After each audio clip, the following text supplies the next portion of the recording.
वो उसकी फिक्र में चिल्लाया था, मगर यीशु ने उसके हाथों को हटा शिकायत नजर से उसे घूरा की।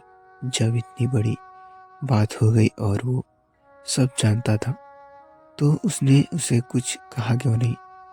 क्यों उसे कुछ भी नहीं बताया? सुहित ने उसकी आंखों में नजर की महसूस करते हुए धीरे से कहा, तुम्हारी एग्जाम एग्जाम थे इसलिए मैंने कुछ नहीं बताया। ये कहते हुए उसने यीशु को अपनी बाहों में लेना चाहा था कि तभी यीशु ने गुस्से में उसके हाथ दूर झटक दिए और अगले ही पल बेड से उठ गई। सुहित ने उसकी ऐसे करने पर थोड़ी नाराज होते हुए कहा, ये क्या हरकत थी? इतना कहते हुए वो उसके करीब आया तो यीशु ने उसे दूर ढकेलते हुए इशारों में कहा, तुम्हें घर जाना है, वो भी अभी। सुहित ने उसकी बात सुनकर चिढ़ते हुए चिल्लाकर कहा, क्यों, तुम क्या कर लोगी?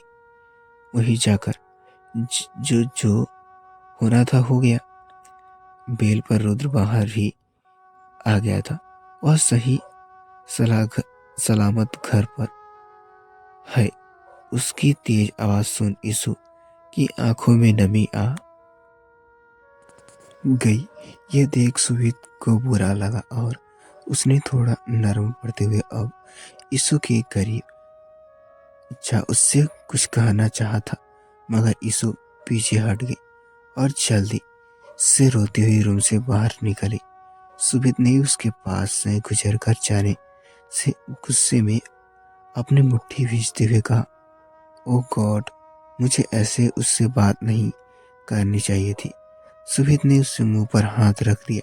वो नहीं चाहता था कि यीशु एक बार फिर अपने घर आए। वो हर हाल में उसे अपने साथ सिंगापुर ले जाना चाहता था। इसलिए उसने रुद्र से जुड़े कोई बात उसे नहीं बताई थी। न्यूज़ चैनल देखना या पेपर, वो इस सब पर कम ही ध्यान देती थी। 2 हफ्ते से एग्जाम में उलझी हुई थी। ऐसे में उसे कुछ भी नहीं पता था। और अब जब निखिल और आदित्य ने सब कुछ संभाल ही लिया तो सुमित को अब रुद्र की इसकी कोई फिक्र नहीं थी और ना ही वो करता था। रुद्र से उसकी ज्यादा बनती नहीं थी, इसलिए उसने लगाव भी कम था। वो इस समय सिर्फ यीशु और बस अपनी माँ के बारे में ही सोच रहा था। उसने आदित्य से सभी को भी सिंगापुर ले जाने के लिए कहा था, पर आदित्य ने भी उसे यीशु को ही ले जाने की सलाह दी। इधर सुहित ने नाराज होकर रूम से निकल। यीशु को समय नहीं आया कि वो कहाँ जाए, तो वो बिना कुछ सोचे समझे आरोही के रूम में चली गई। इधर आरोही भी आज कॉलेज से जल्द वापस आ गई थी और वो इस समय सक्षम को कॉल कर रही थी, जिसमें वो रुद्र के बारे में कुछ पता कर पाए। अगर अचानक से डोर खुलने की वजह सुन वो मुड़ी तो यीशु को देख अपने परेशान होते हुए पूछा, भाभी भाभी आप रो क्यों रही हो? यीशु उसके पूछने पर जल्दी से जाकर आरोही के गले लगी तो आरोही ने भी उसे संभालते हुए छोड़ा। परेशान होकर फिर से पूछा, भाभी क्या हुआ? यीशु उसकी आवाज सुन अब उससे दूर हुई। उसे कुछ समझ नहीं आया कि वो आरोही को कैसे अपनी बात समझाए कि तभी उसकी नजर सामने बेड पर पड़ी आरोही के बैग पर की। यीशु जल्दी से बेड की तरफ आई और वो आरोही के बैग को एक पेन और नोटबुक निकाल वहीं बेड पर कुछ लिखने लगी। तो उसे लिखते देख आरोही भी उसके पास आ गई और उसने अपना सिर झुकाकर नोटबुक में झांकने की कोशिश की कि तभी ईशु ने अपनी बात लिखकर आरोही को नोटबुक थमा दी और वो अपनी नजरों हटा देख रोने को थी कि ईशु की नजरें आरोही की मांग पर जा टिकी। आरोही की अपनी आगे आते बालों को एक साथ से पीछे कर नोटबुक में ईशु की लिखावट पढ़ने लगी। मेरे घर पर कुछ प्रॉब्लम हो गई है, मुझे घर जाना है, पर तुम्हारे भाई वो कुछ मुझे जाने नहीं दे रहे। इधर ईशु उसकी तो आरोही को देख हैरान से आंखें बड़ी हो गई थी। आरोही ने अपनी मांग में सिंदूर लगाया हुआ था। उसने सिंदूर क्यों लगाया हुआ था? ईशु आरोही को देखने लगी थी कि तभी आरोही ने फिक्र करते हुए पूछा, क्यों भाभी, क्या हुआ है? घर पर आरोही ईशु की बात सुन परेशान हो गई थी। एक तो उसकी 2 हफ्ते से रुद्र से बात नहीं हुई थी और अब ईशु की बात से वह और घबरा गई। इसलिए उसने एक बार फिर ईशु से पूछा, बताइए भाभी, क्या हुआ है घर पर? ईशु ने आरोही को देखते हुए नोटबुक और पेन पकड़ा। एक बार फिर उसे कुछ लिख कर दिया। आरोही ने भी जल्दी से नोटबुक लगभग छीनते हुए पढ़ना शुरू किया। मेरे भाई रुद्र, वो किसी प्रॉब्लम में फंस गए हैं, मुझे घर जाना है। आरोही ने जैसे ही ये पढ़ा तो वो घबरा गई और उसने जल्दी से कहा, क्यों भाई, क्या नहीं जाने देंगे आपको? चलिए मैं भी चलती हूँ आपके साथ, भाई कुछ नहीं बोलेंगे, चलिए। ईशु ने आरोही के चेहरे को बड़े गौर से देखा और उसका सिंदूर नहीं दिख रहा था। वहीं आरोही ने उसका हाथ पकड़ते हुए कहा, भाभी क्या हुआ? चलिए। ईशु ने आंसू पोंछते जल्दी से हमें सिर हिलाया तो आरोही ने भी अपना फोन उठा लिया और जल्दी से ईशु को अपने साथ लेकर नीचे आ गई। वो जल्दी से ईशु का हाथ पकड़कर उसे बाहर ले आई थी और उसे अपने कार में ईशु के साथ बैठ ड्राइविंग से एक्सप्रेस बंगले पर बड़ी ले जाने को कहा। इधर ईशु शौक थी जैसे ही वो बस आरोही को देखी जा रही थी। रुद्र का नाम सुनते ही वह कितना अजीब बिहेव कर रही थी, जिस रुद्र से उसकी ठीक से जान न पहचान थी। उसके लिए वो इतनी घबराई हुई थी कि वो कोई भी उसका चेहरा देखकर बता सकता था कि वो इस समय कितने परेशान थी। ईशु ने आरोही को देखकर अब मुंह फेर लिया। एक तो उसका मूड बहुत खराब हो गया था। उसे पता था कि उसकी भाई की जरूर किसी से सफाई है,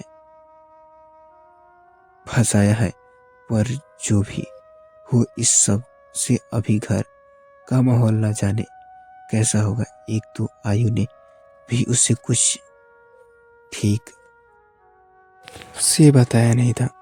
दूसरी तरफ आदित्य के लग्जरियस होटल के टॉप फ्लोर के एक रूम में निखिल, मयंक और समीर और आदित्य बैठे हुए थे।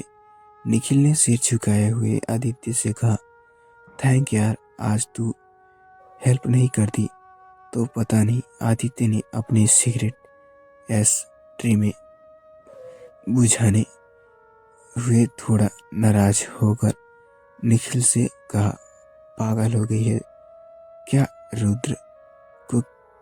क्या मेरा कोई नहीं? वो भी मेरी बेटी जैसी थी है। निखिल ने उसकी बात सुनकर कुछ नहीं कहा असल में आदित्य ने कुछ रुद्र को बोल दिखाई थी। निखिल खुद एक ईमानदार पुलिस ऑफिसर है। ऐसे में रुद्र के साथ हुई इस साजिश से उनकी इसमें इमेज पर भी एक धब्बा लगा दिया था। इधर मयंक ने चुप्पी तोड़ते हुए कहा, आदित्य भाई, मुझे रुद्र की बात पर पूरा भरोसा है, उसे फंसाया गया है। इस पर आदित्य ने कहा, बिल्कुल, जब वो कह रहा है तो वो सही है। निखिल, उसकी बात पर यकीन कर उसकी बात करो, तभी सच सामने आएगा। उससे पूछो कि वो कहाँ कैसे पहुंचे और किसने उसके ड्रिंक के साथ छोड़ा।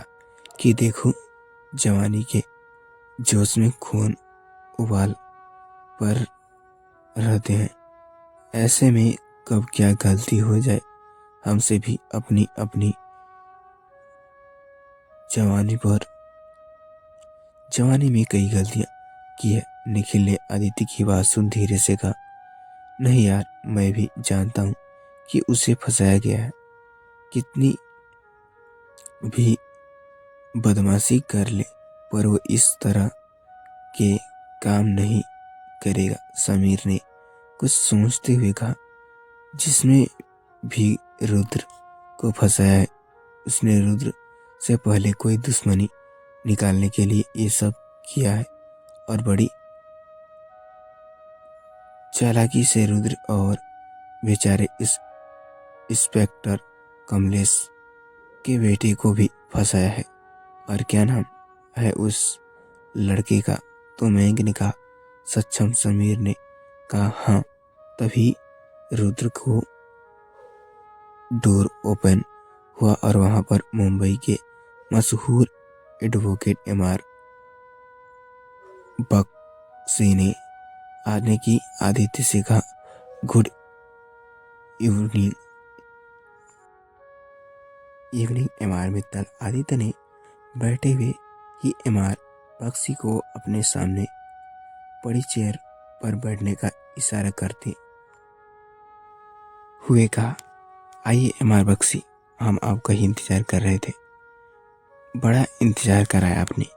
इस पर एमआर बख्शी ने थोड़ी एटीट्यूड के साथ कहा, माफी चाहता हूँ, पर आप तो जानते हैं कि मेरे पास समय की कितनी कमी है। पर फिर भी आपसे एक फोन करने पर चला आया हूँ। आदित्य एमआर बख्शी को देख अपना सिर झुकाकर हल्का सा मुस्कुराया। उसे पहले से ही पता था कि एमआर बख्शी किस तरह के आदमी थे, पर उसके लॉयर ने रुद्र के केस में बख्शी का नाम सुझाया था, इसलिए अभी वो चुप था। वहीं निखिल, मयंक और समीर ने भी एक नज़र बख्शी पर डाली। अब अपना आपस में ही कुछ बात करने लगे। वहीं सक्षम ने घर से बाहर खड़े शान ने रुद्र को कॉल किया तो उसका फोन अभी भी बंद आ रहा था। शान ने सक्षम से पूछा, यार, इसका फोन बंद क्यों आ रहा है? सक्षम मायूस होकर कार से टिक कर खड़ा हो गया और उसने शान से कहा, यार, ये सब कुछ मेरी वजह से हुआ है। शान ने सक्षम को देखते हुए पूछा, क्या था? तुम दोनों उस हेल्थ क्लास में गए थे, क्यों थे? सक्षम ने अपना सिर झुकाए हुए कहा, यार, हाल में ही जो हम लोगों का सॉन्ग रिलीज हुआ है, उस म्यूजिक डायरेक्टर एमआर मोहन की वाइफ करिश्मा रुद्र को फुल लाइन दे रही थी। पर मुझे तो पता है ना रुद्र कितना मूडी है। लड़की नहीं, वो खुद डिसाइड करता है कि वो उसे किस लड़की को भाव देने हैं, किसको नहीं। सक्षम की बात सुन शान ने को न जाने क्यों अब रुद्र पर गुस्सा आया। आखिर शान को पता था कि वो उसकी बहन का हस्बैंड है। पहले जो भी रहा हो, बट अब वो रुद्र का नाम किसी लड़की के साथ नहीं सुनना चाहता था। इधर सक्षम ने उसे आगे बताते हुए कहा, करिश्मा को इसने लाइन तो क्या एक नज़र उठाकर भी नहीं देखा और वो उस पर मरी जा रही थी। उसने रुद्र को अपनी पेट हाउस पर भी आने को कहा था, मगर वो गया नहीं। बस इस पर वो बिगड़ उठी। शाम को इतने अच्छे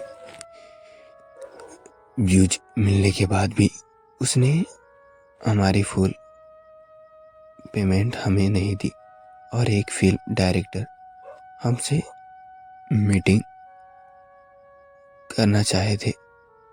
इसको भी करिश्मा ने पता नहीं कैसी हमारी खिलाफ भड़का दिया। रुद्र को उसकी इस हरकत पर बहुत गुस्सा आ रहा था। उसने गुस्से में ही उसे कॉल करना जाने क्या क्या कह डाले तो वो बिगड़ उठी। मैंने रुद्र के से साफ फोन छीन लिया। रुद्र को रोकते हुए मैंने कहा कि हम शांत से उसे फील कर बोल कर लेते हैं। बट शक्ति, नित्या और भाभी ने करिश्मा को वो रूम देख उसको उलझने से साफ मना कर दिया। तो मैंने रुद्र से कहा कि हम दोनों करिश्मा से बात करते हैं। आखिर हमने बहुत हिम्मत की थी, ऐसे कैसे पैसे हाथ से जाने देंगे। हमारे पास इस साइन किए हुआ कॉन्ट्रैक्ट भी थी।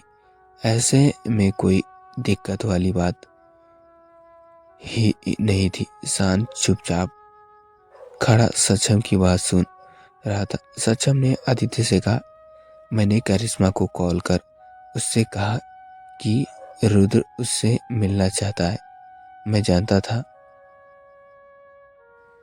कि रुद्र का नाम सुनते ही वो हाँ में बोलेगी, पर उसने हमें उस हेल्थ क्लब्स को एड्रेस भेजा, मिलने बुलाया। रात के लगभग 9 बजे हम दोनों ही गए थे।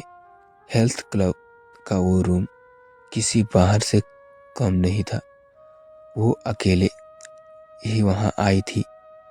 रुद्र को तो उसे देखते ही गुस्सा आ रहा था, पर मैंने उसका हाथ पकड़ उसे शांत करने को कहा। उसने हमें ड्रिंक ऑफर दी। रुद्र ने मना कर दिया, पर मैंने ही सोचा कि लड़के की बजाय शांति से ही बात को सॉल्व कर खत्म किया जाए और हमें किसी कभी इस करिश्मा के साथ काम नहीं करने वाले। तो मैंने हाथ बढ़ाकर उससे ड्रिंक लेने हुई तो रुद्र को दे दी और खुद भी ले ली। वो बात नॉर्मल कर रही थी।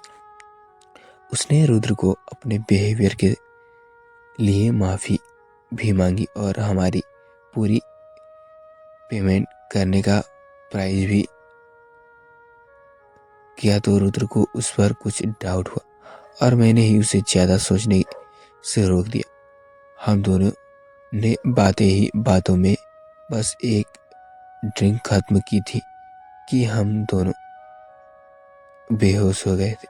और आइयो फ्रेंड्स, में कैसी लगी स्टोरी आपको कमेंट करके जरूर बताएं। उससे पहले आप हमारे चैनल पर नए हैं तो चैनल को सब्सक्राइब कर ले और बेल आइकन को ऑल पे प्रेस कर दें ताकि कोई भी वीडियो नोटिफिकेशन आपको सबसे पहले मिले। तो फ्रेंड्स, अभी आप तक हमारे चैनल को सब्सक्राइब नहीं किए तो जल्दी से जल्दी कर लें, क्योंकि हम लोग उनके करीब में हैं। तो फ्रेंड्स, चलिए मिलते हैं ऐसे मज़ेदार न्यू स्टोरी और इंटरटेनमेंट स्टोरी के साथ नेक्स्ट पार्ट में। तब तक के लिए बाय बाय, धन्यवाद। Thank you for watching my video.